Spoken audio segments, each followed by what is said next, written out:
So what is meditation, right? Maybe you're new. You're like, I would like to relax. Very good. You've come to a great place. But meditation is more than just relaxing. Ultimately, meditation is a technique of familiarizing your mind with something, right? If you think back to when you were first learning to maybe drive a car, right?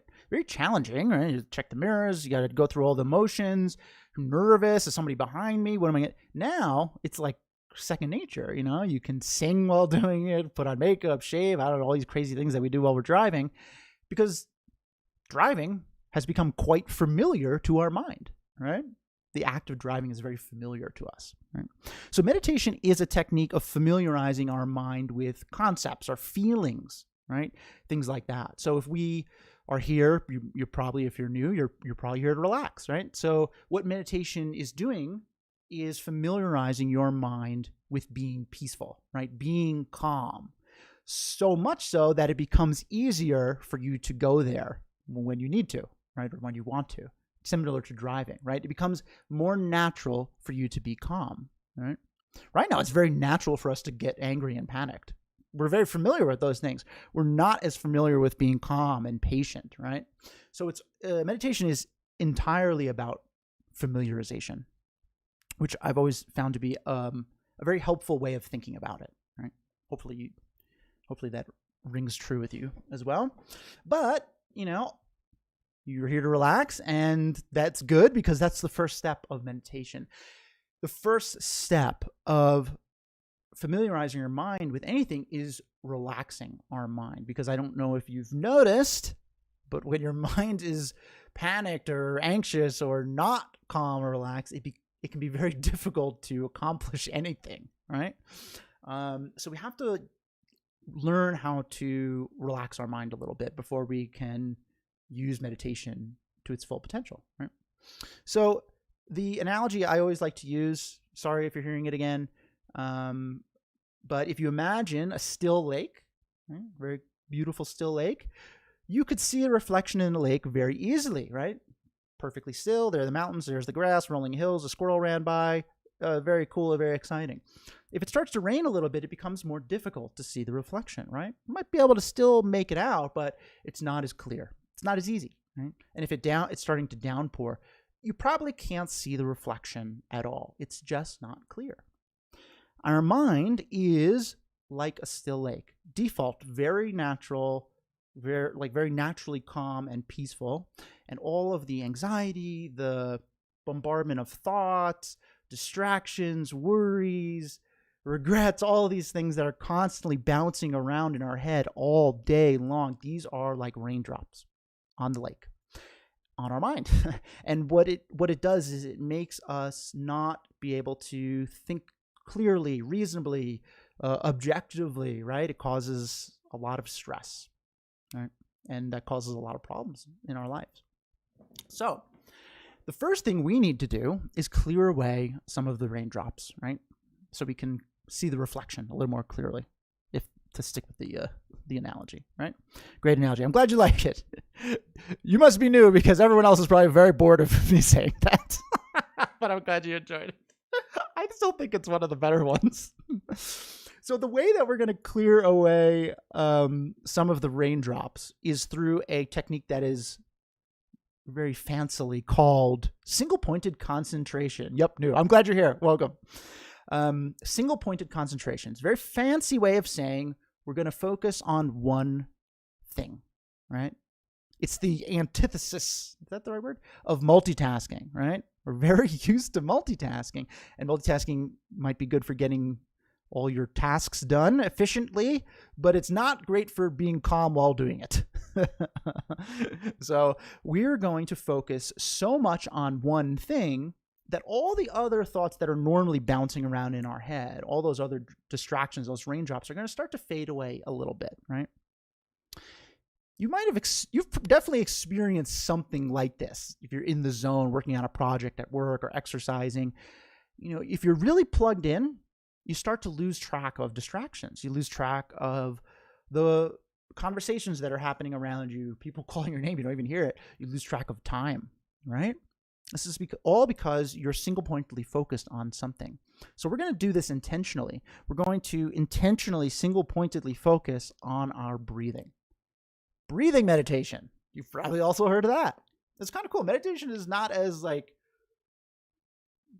it's not as out there as I think it used to be. You know, most of us probably heard of breathing meditation before. But that's what we're going to do. We're going to focus exclusively on our breath. So much so that all those worries start to fade away a little bit, right? And the reason we use our breath is because it is a really good tool to have. Why? You're always breathing, hopefully, right? If you're not, you have larger problems than this.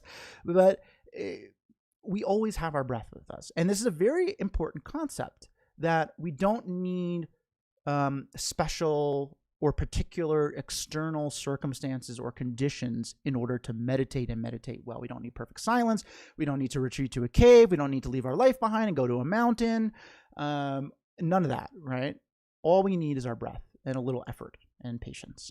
Mm-hmm. So we're going to do a breathing meditation now. We're going to clear away some of the raindrops. Instructionally, it's quite simple. If you're new, you're just going to focus on your breathing. You follow along with what I'm saying, but essentially we're focusing on our breath.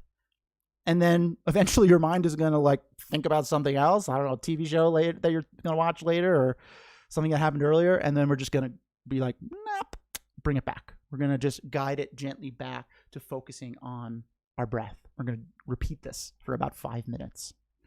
All right? Sound good? Any questions before we get going? There's plenty of time for questions, so don't worry about it.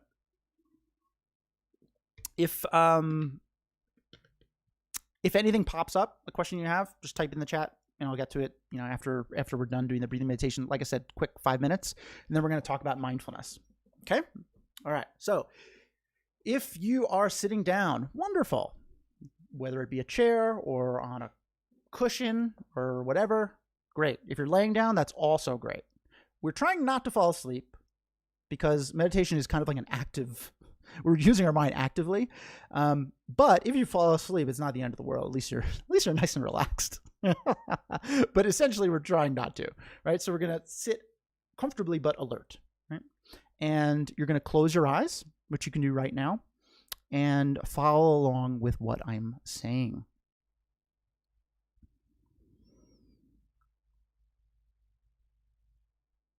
Whenever we start a meditation, the first thing that we always do is check in with ourselves. How are you feeling right now?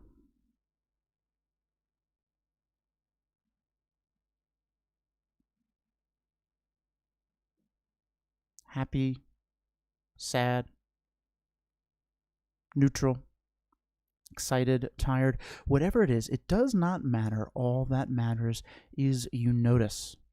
Notice what your mind is doing.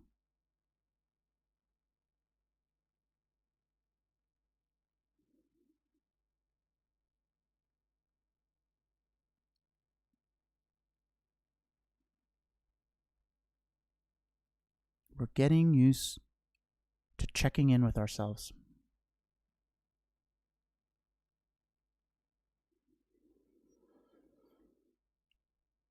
And having checked in, we can turn our full attention to our breathing in and out of our nose, very gently, very naturally.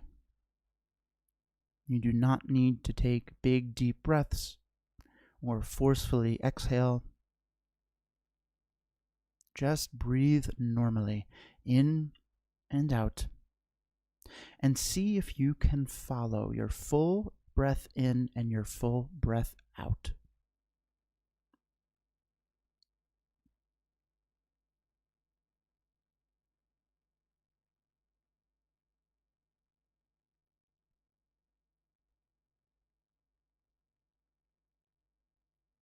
Allow yourself to relax.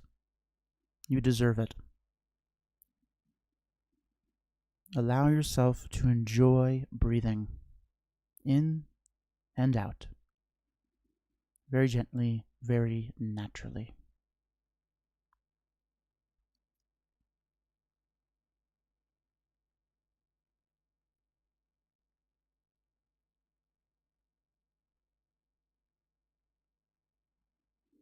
And at some point, you may notice your mind has wandered and is no longer focused exclusively on your breath. Maybe it's thinking about something that happened earlier, something coming up later. Whenever you notice this, just gently guide your attention back to your breathing. Getting back on the hiking trail, back onto the path.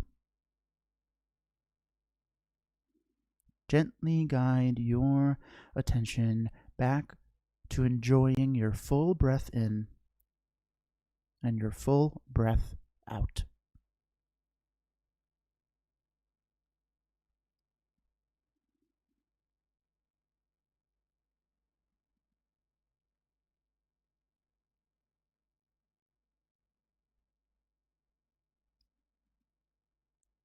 In and out, very gently, very naturally.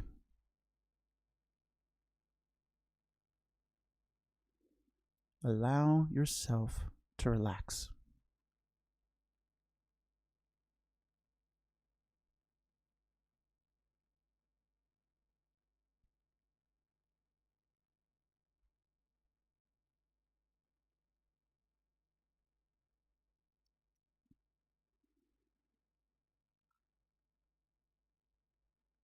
Maybe you start to notice some sensations about breathing.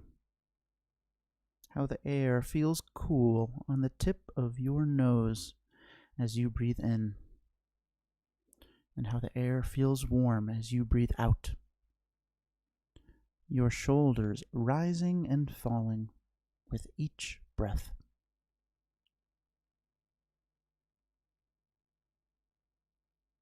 You're beginning to enjoy breathing.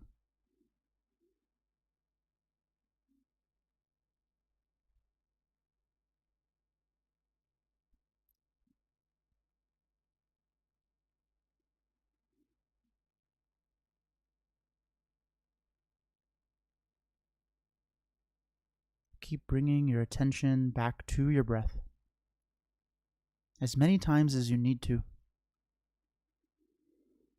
This is meditation. You are meditating. You are training your mind to relax, to be calm, to become familiar with peace. How wonderful.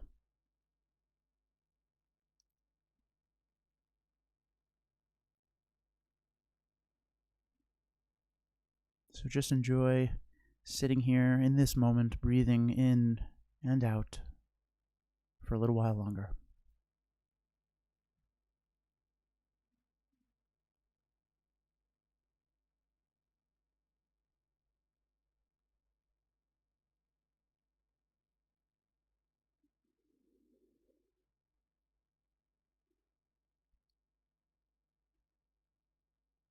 Okay, and when you're ready, you can relax your concentration, open your eyes,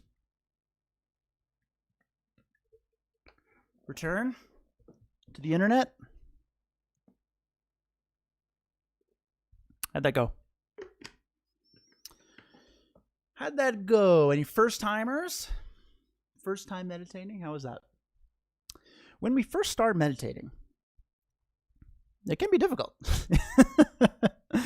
It's difficult for me, and I've been doing this a very long time. So the reason it's difficult is kind of what we were talking about earlier. We're not familiar with doing this. We are not familiar with focusing on one thing. Samantha, very nice. I feel like I'm getting better at it. That's the key, right? We just got to clear away some of the raindrops at first. Eventually, we're going to clear away more and more and more. Joshua, feels great. Awesome. Glad to hear it. So if that you found that challenging, your mind was drifting, Joseph, getting better at it. This is great. This is exactly, and recognize this. You know, those of you who've been doing this a little while now, it's getting easier. Just like driving is now easy. This is getting easier. You can do this, right? But if, this is your first time and maybe that was challenging, the takeaway here is that we're just not familiar with doing this. So this is not normal for us. We are normally voluntarily bouncing our mind from thing to thing to thing to thing to thing all day long. Isn't that exhausting, right? When people start meditating, they often say, my mind's busier when I meditate. No, you're just noticing how busy your mind is all the time. No wonder you're so mentally exhausted at the end of the day. Sheena, not my first time meditating, but first time here, feels good. Sleepy, that's okay. I still get sleepy sometimes too. That's body's relaxing, right? So there's a lot of benefits to that. So with breathing meditation, right? It just takes practice and time. This is going to get easier and easier. It's going to become easier and easier for you to stay focused on your breath and therefore lose track of the distractions and worries in your mind, right? It's a practice. It takes time. So that's like step one of meditation, right? Step two is like, okay, we clear away the raindrops. That's all well and good. And now we can see the reflection. Well, we're not just going to walk away. We want to look at the reflection. We want to investigate something with our newly clear mind, calm mind, reasonable, objective mind. Let's now purposefully look at something, right? Let's investigate something. This is called contemplation. And so today we're going to investigate mindfulness, which is a word you have undoubtedly heard before. I would imagine it's quite common these days, right? It's a buzzword, mindfulness, isn't it? There's mindful everything. Mindful eating, mindful tennis, mindful walking, mindful sleeping, mindful whatever, drinking, there's everything. There's mindful everything, right? What does that mean? Mindfulness. Right? Sometimes when things become very buzzwordy, we lose track of what the purpose is, what the meaning is, right?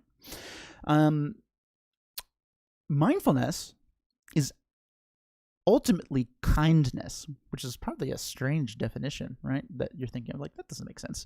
But it is a technique of becoming intentionally aware of what our own thoughts are doing moment to moment, how our mind works moment to moment.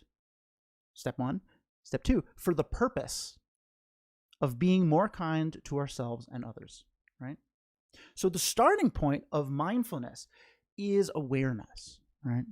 Which, is a very common association with the word. It's not like, oh, there's a tree, there's a leaf, there's a rock. Like it's a active awareness of how our mind feels moment to moment, right? Recognizing when we're getting anxious or these things, right? It's more than just like noticing things out in the world. It's noticing what our mind is doing, right? How our mind works. Being present is kind of the byproduct of mindfulness. And this is our main investigation today. What we'll talk about today in our topic is this idea of being present and how it can benefit us and why it's so hard to be that way. But that's our starting point, right? So developing an awareness of what our mind is doing moment to moment. We did that at the beginning of the meditation. We checked in with ourselves, didn't we? What's your mind doing? Right? So that's the starting point. The end point is, why are we doing this? We're developing mindfulness so we can become more available to ourselves and to others, right? Kindness, to be kinder to ourselves and others. This is a very important part of mindfulness. It's the intention, right? Intention is very important. Intention, I say, is like a compass, right? Right? You lose track, we're going to lose our way once in a while. But if we know where we want to go, what is our intention of doing this, we can get back on track easier, right? So it's really like a two-pronged attack. Developing a technique of noticing how our mind is, and then wanting to do this so that way we can be more kind to ourselves and others, right? Live in the present moment. Good so far? So one interesting question that I thought of a lot when I was first learning about mindfulness, I was like, well, what the heck? Why do I even have to try to do this? Why is this so hard? Why is it hard to be present? Right? It's an interesting question. If we're not present, where are we? Right? I'm here. I'm present. Right? Think about, if I were to ask you, what percentage of your thoughts do you think are in the past or future, thinking of the past or the future? What would you say? Be honest. Meditation is very much about like being honest with ourselves and like investigating things. Like, how often do you find yourself thinking about something somebody said to you previously? A lot. 50% past, 50% future for Samantha. That's pretty accurate. That's pretty accurate. 70%, right? How often do we find ourselves thinking or like worrying about getting our work done so we can make it home on time for an event or a show or something, right? Like, probably more often than we think. The interesting thing about it is we're almost always thinking about something that is in the past or the future. Even what I just said before is in the past. So if you're thinking about it, then you're falling into this category. Right? We're always thinking about the past and the future. Always.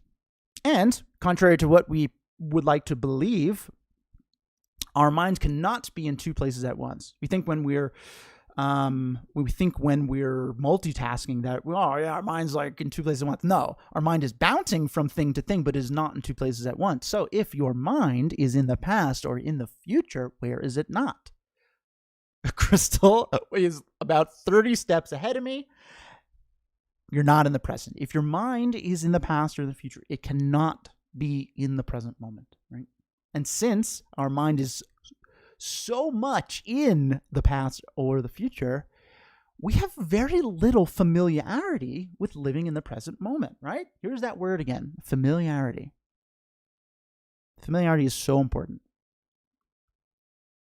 The reason we're not naturally like present all the time is because we're not familiar with doing that. We are way more familiar with thinking about the past and the future, right? That's why it's challenging to do this, right? It's all familiarity.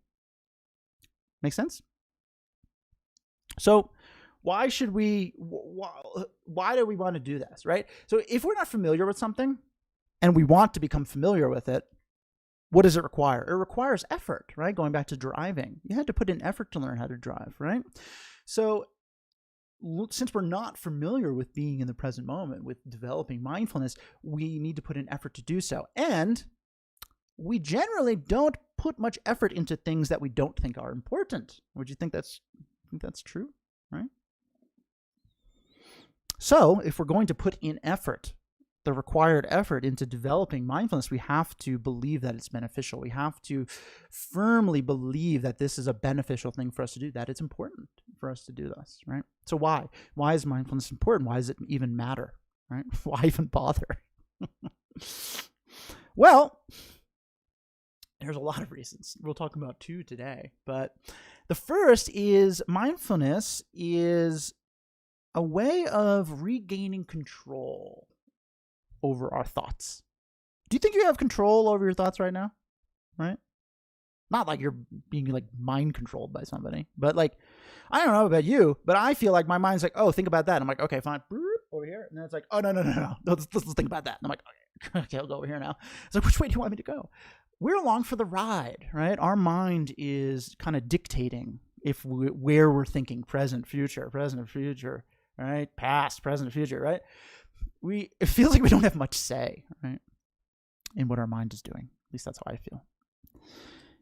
And mindfulness, training in how to be present, is a way of letting us choose where we want to be mentally, right? If we want to think about the past, we can. If we want to think about the future, we can. If we want to be in the present, we can. It's empowering, right? We have control, right? Lisa Young, like squirrel. It's a really good analogy. It's like a squirrel. Mind is like a squirrel. Very good. Very good. Exactly. Yeah. So one interesting thing about the past and the future, I want to get a little trippy about it, is when we're kind of living in, dwelling in the past or like worrying about the future, we're like technically not in reality, right? The past is gone. Yesterday is gone. It's not where is yesterday? Weird question. It's not out there. We can't grab it, right? It only exists in our mind, right? It only exists in our mind. So when we are dwelling in, the past, something maybe that's painful, we're kind of bringing that into the present moment, right? But it's in the past. It's gone, right? Same for worrying about the future. When we're worrying about the future, we're worrying about something that hasn't happened yet. Technically, it does not exist. It may happen or it may not happen, but it hasn't happened, right? So there's this weird thing where our mind is very much not in reality. It's not in the present moment. Present moment is reality, right? It's kind of off doing its own thing. It's like a squirrel. I love that. It's great. Anxiety is all about dwelling in the future, all about kind of telling ourselves stories about what's going to happen, right? What might happen, what's going to happen, worrying about it, right? Hasn't come to fruition. It's not reality, right?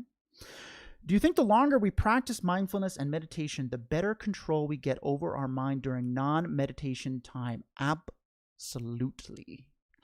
I don't know about you, but I don't spend the vast majority of my day sitting down with my eyes closed meditating. It's just not, we don't have the luxury of doing that.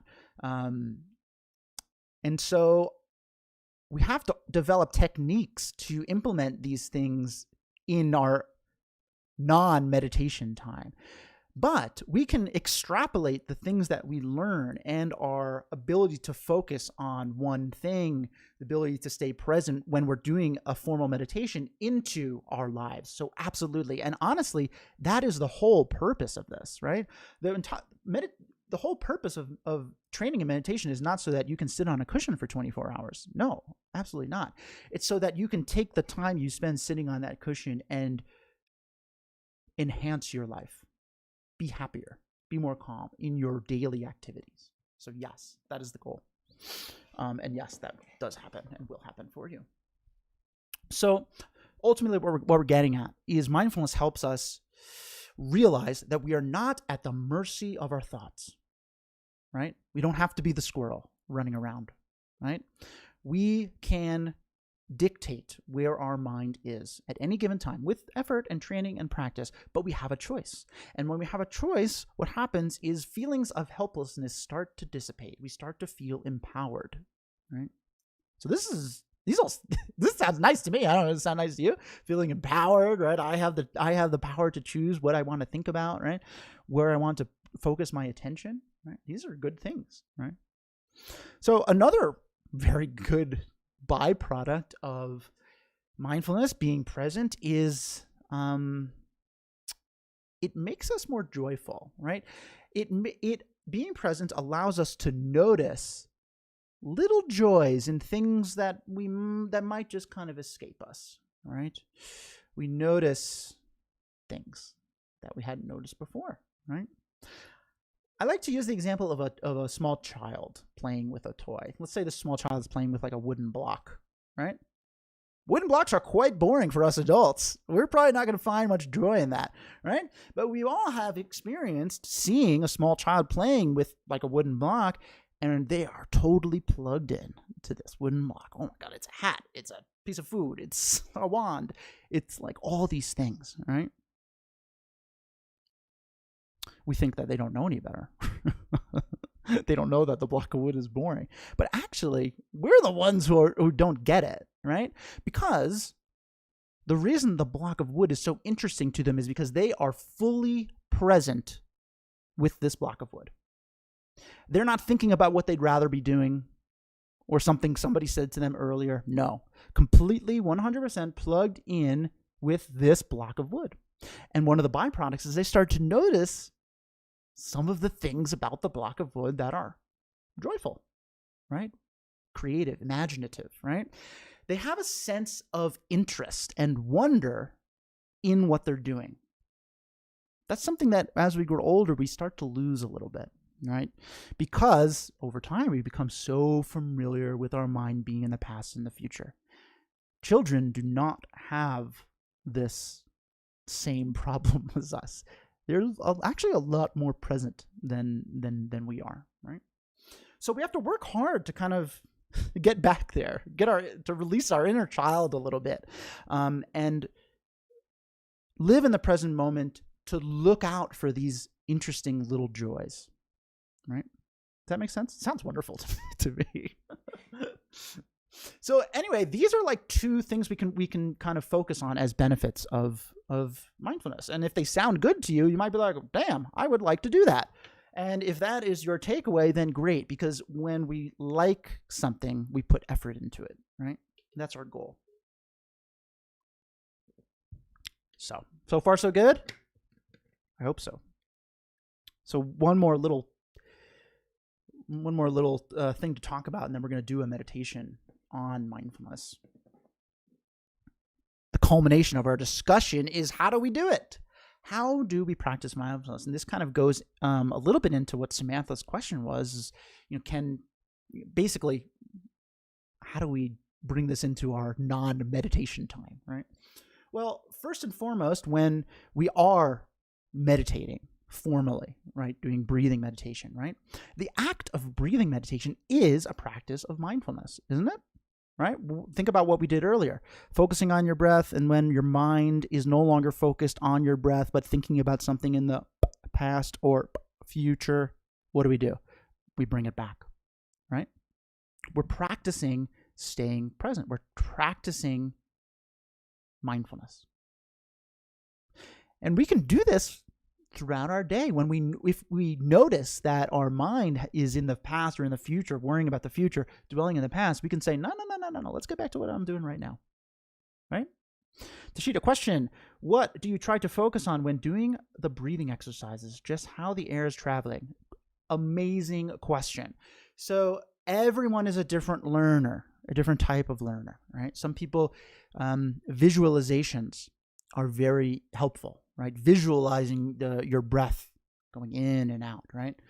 Other people, they don't want to do that. Visualization is like too much of a stimulus. They just want to focus on the sensations of breathing.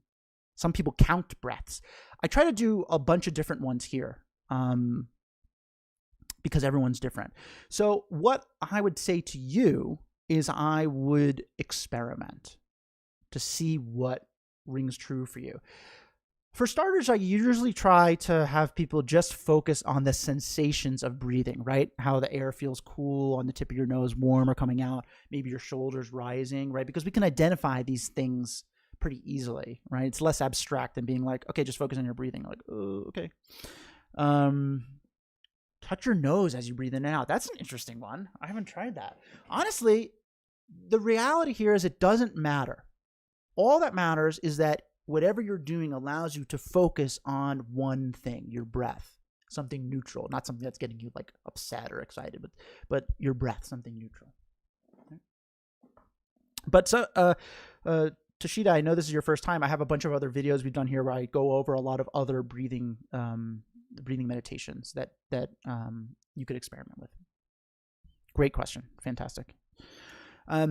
So, like I was saying, while we're meditating, that is a practice of mindfulness. So we're training our mind, right? It's becoming more familiar. It's going to become easier for us to do that outside of meditation too. So really, like we were saying before, most of our time is outside of meditation. Doesn't mean that we just forget about what we've learned. We can use what we've learned. So in terms of developing mindfulness outside of meditation, what I would suggest is, number one, set an alarm on your phone. Set an alarm on your phone as the self-check-in alarm. And yes, it seems very forced at first, and that's because it has to be, because we're not familiar with doing it. So set an alarm, and when this alarm goes off, however many times you feel comfortable, setting it for throughout a day, once, twice, 5 times, check in with yourself. How do I feel? What's my mind like? Is it busy? Right? Have I been focusing on kind of what I'm doing, or is it kind of drifting? We're just starting to get good at checking in with ourselves, noticing what our mind is doing. And over time, you're not going to need the alarm. It's going to become habit to check in, right? Very important. And then the third thing, which is your homework for this week, is pick a routine activity that you have. Brushing your teeth, I don't know, showering, washing your face. I don't know why it's all cleaning things right now. Eating, whatever, it doesn't matter. Something routine, right? And I want you to make a promise to yourself, when I do this activity, I am going to think about nothing other than this activity. Essentially, I'm going to meditate on this activity. So let's say brushing your teeth. I'm going to just focus on brushing my teeth. How does this feel? The sounds on my teeth as I'm brushing my teeth, right? And then when we notice that, well, we're thinking about what we have to do at work. No. Let's go back to brushing my teeth, right?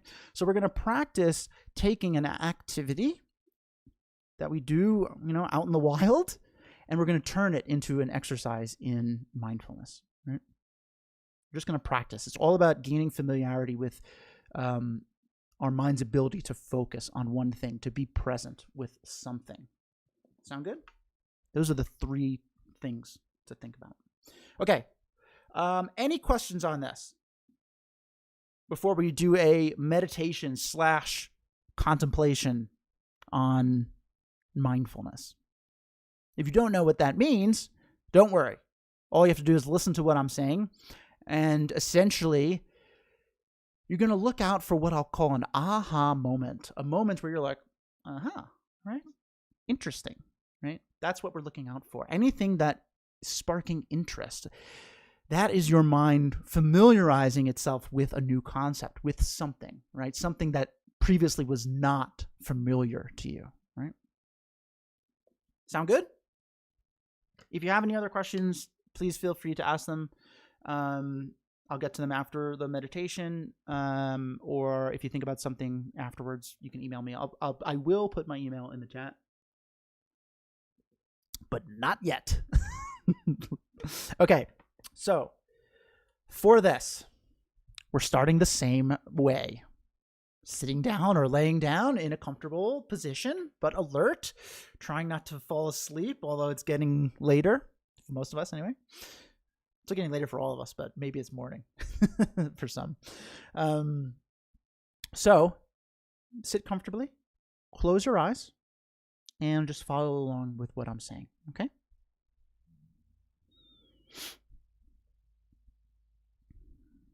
Once again, let's check in with ourselves. How are you feeling now? Different? The same?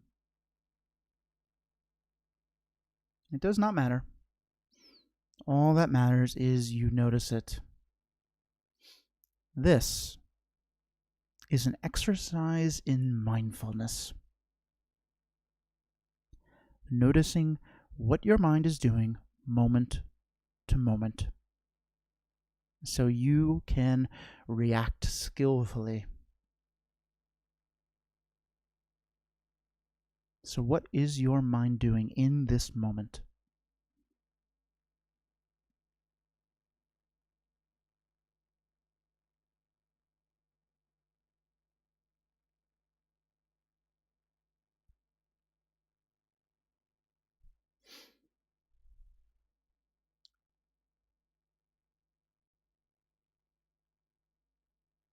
And having checked in with ourselves,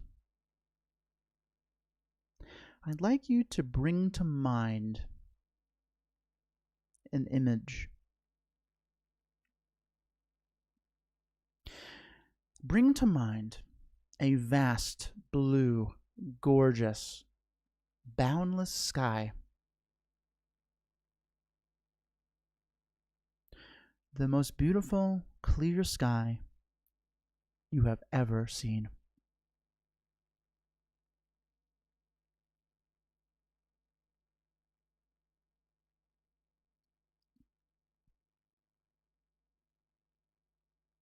And in this sky, in our mind, our sky-like mind, there will be some clouds. Some thought clouds.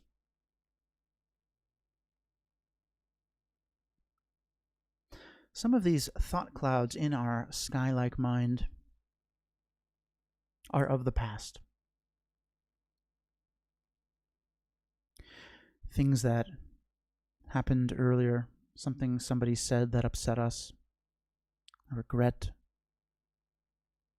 Normally, when these thought clouds pop up in our mind, we turn our full attention to them. We stick our heads in the thought cloud of the past.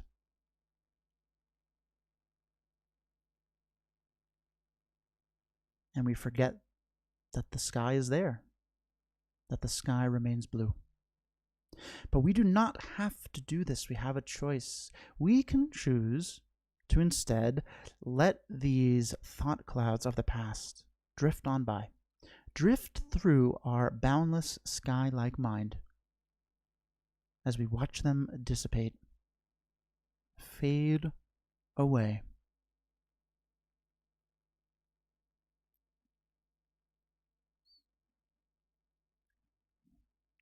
Some of our other thought clouds in our sky-like mind are of the future. Worries. What will happen?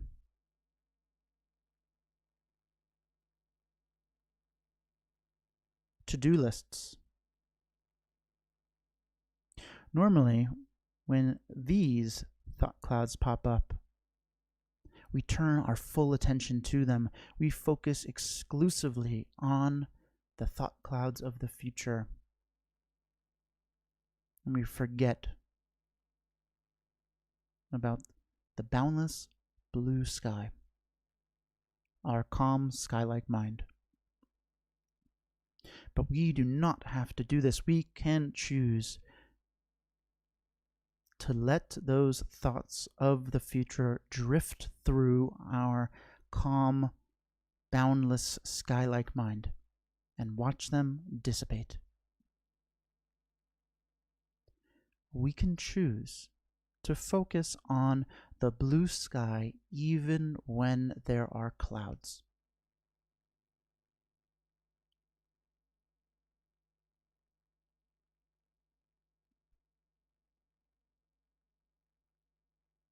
So with these thoughts of the past, thoughts of the future gone, we are left with the present moment, reality, this moment, this moment, this moment, this moment.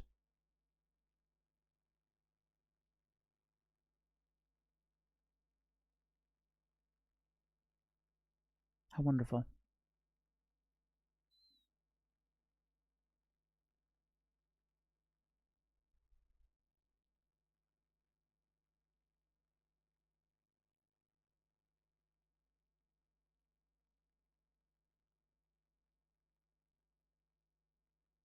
And as we sit here in the present moment, we can focus on our breath. In and out.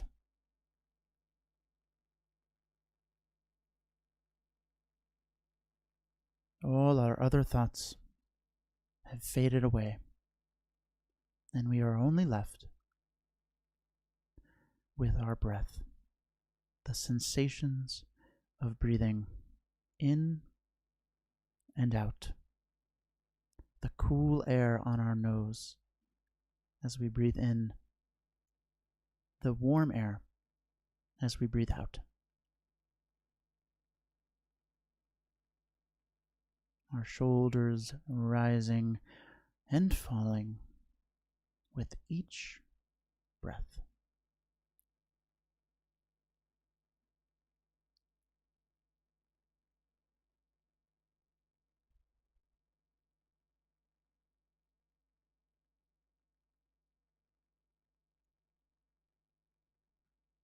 How nice it is to sit here.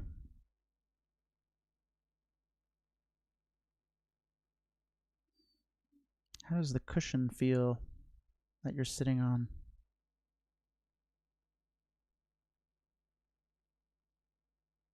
How does it feel to breathe?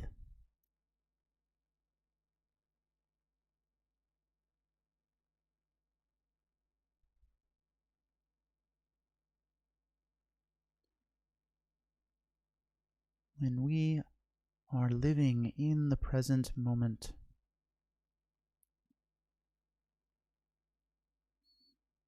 we notice things. We notice little joys in things that previously did not seem very enjoyable.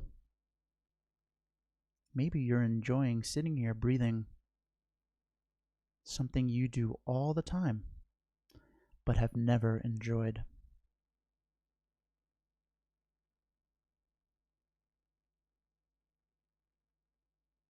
How wonderful it is to breathe in and out.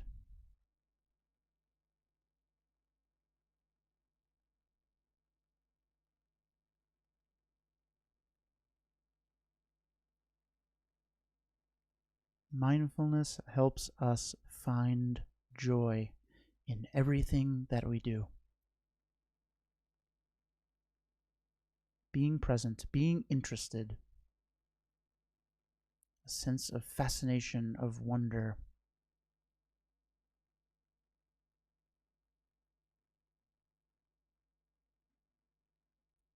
It leads to joy.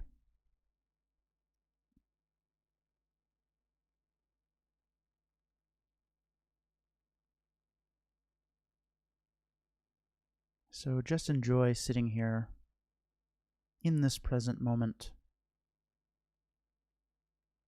with your breath for a little while longer.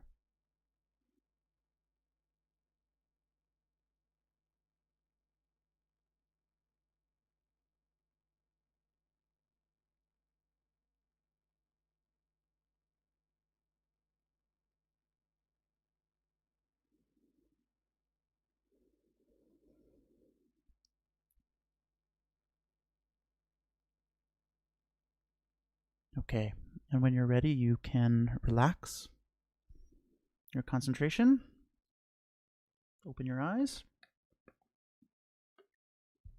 And transition to this present moment, which is now gone. How'd that go?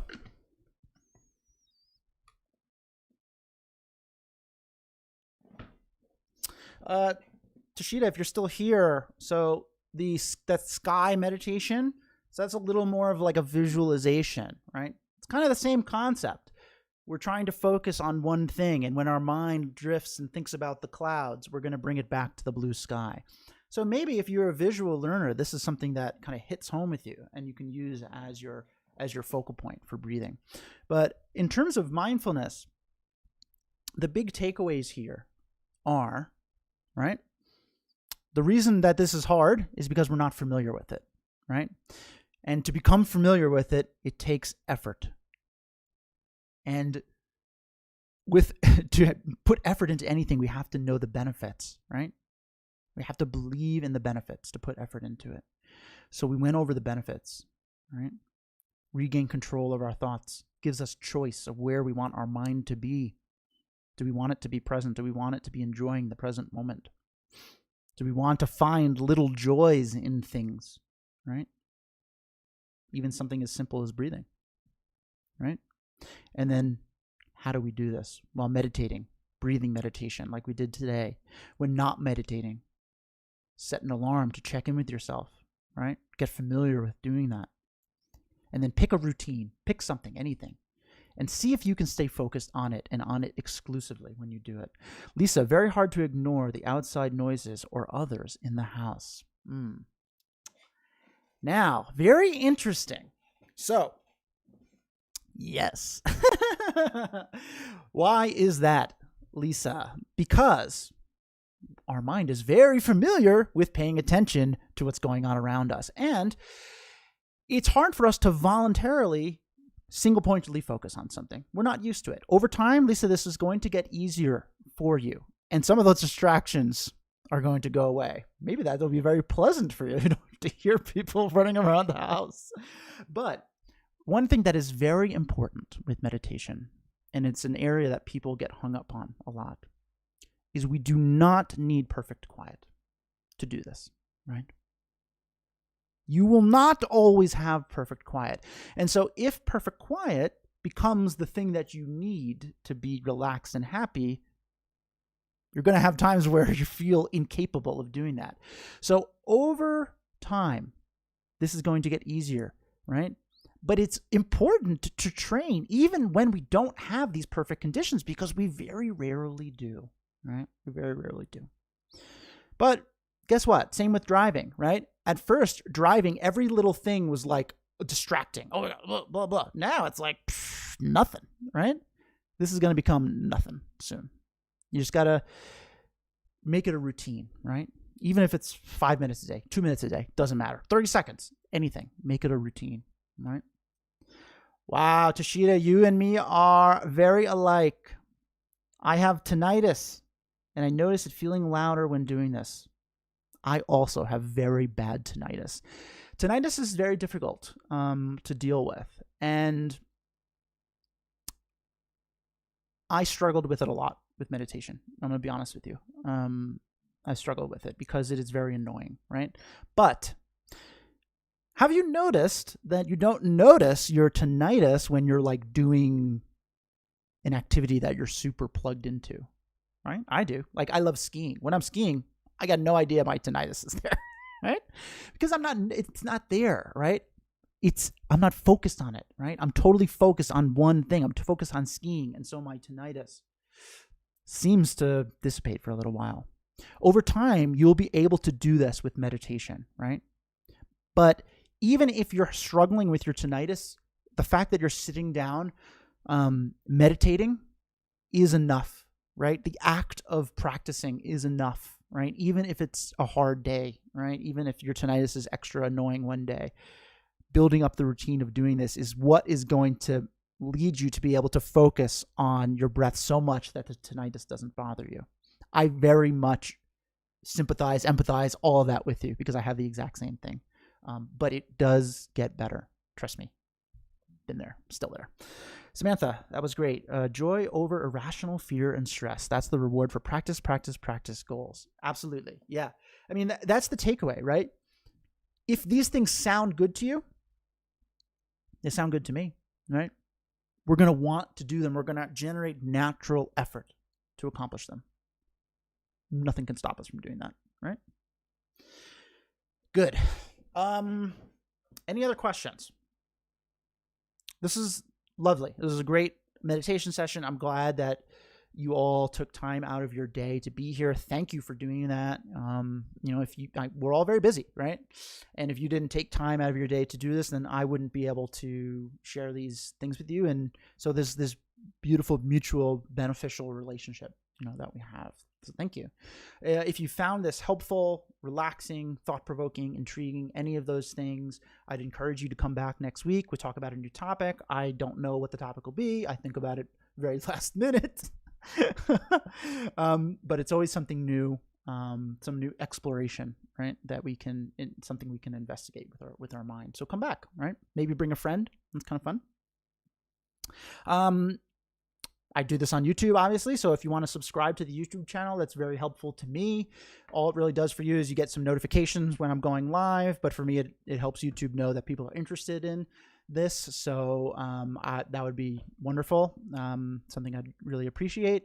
And if you want to further your practice beyond these Wednesday sessions, I do one-on-one virtual meditation where we can look at something that is very particular to what you're dealing with.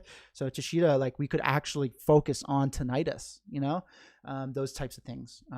So if that is interesting to you, I offer these one-on-one classes. I also do work with schools, with kids, with corporations.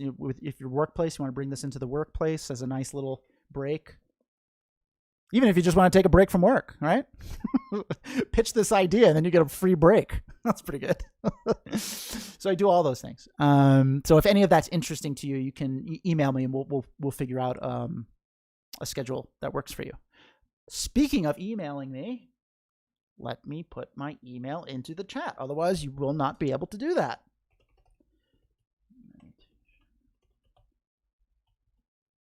I think I spelled it right. I always write mediation instead of meditation. It's very annoying. So anyway, I've held you here long enough. Thank you so much for being here, and I hope that this was helpful. Joseph, thanks. Meditation needed more than ever. Yeah, this is a really important time to start to find ways to be happy, to be calm, to be peaceful, independent of what's going on, because a lot of it is seemingly out of our control, but we can control our minds. We can control how we're feeling inside, right? So that's the beauty of meditation, right? Even when things outside are out of control, we can develop control inside. Thank you so much. Samantha, thanks for being here. Lisa, thanks for being here. Kyla, always love having you here. Thank you so much. And everyone have a great week. And pick a mundane routine activity for you to practice mindfulness with, okay? Tashida, thank you so much. Thank you for the wonderful questions. I'm glad hopefully you had a good first experience here, and you'll come back for some more. All right, take care, guys.